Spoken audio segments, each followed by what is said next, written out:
I initially used audience feedback when I hadn't actually started filming yet, but had gathered information about a plot and location, and I produced a little question and answer section for about 5 of my target audience members to complete.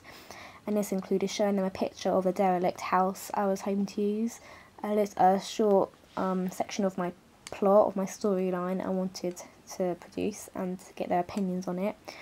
And all my feedback was very positive. They all helped me in what they thought, and they said that the house was a very good option to use. The plot was confusing, but that was the point of my film, to produce enigma codes, like I've said before.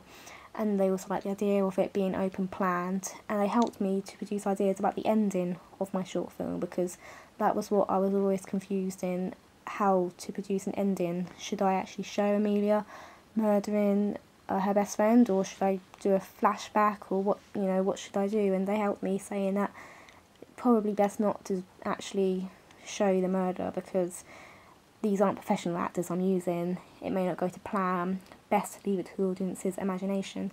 So I went along with them, and this audience feedback really helped me when I filmed my short film.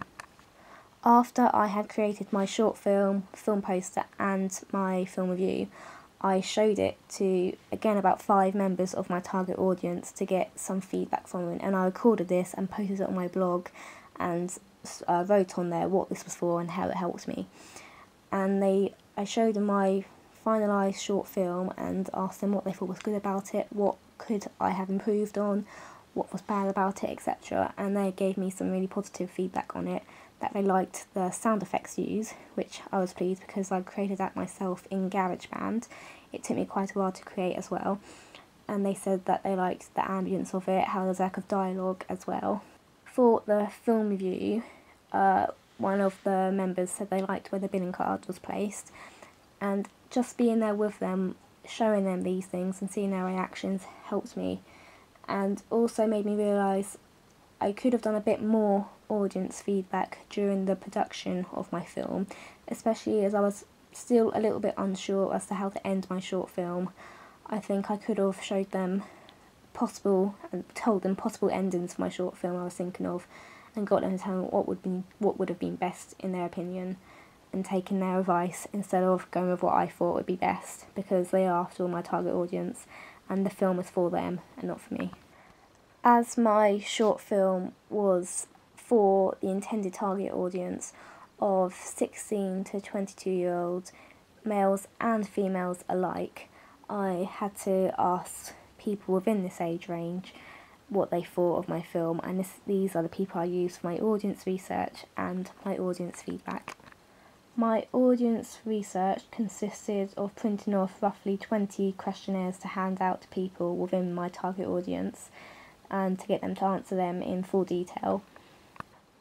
Obviously, I think as expected, not many of them had previously seen a short film before, so some of them were confused as to what it consisted of, so I had to help them a little bit in telling them how long a short film usually lasts for, how long mine was going to last for, and what you'd usually expect to find in them. Some of the participants had actually suggested that I base my film around some difficult themes that would include quite skillful acting, such as psychopathic people, actually showing murderers, and things like that, which I didn't think would have actually been good and professional to show. And so I did go with the theme of murder in the end, but obviously didn't actually show the murder happening.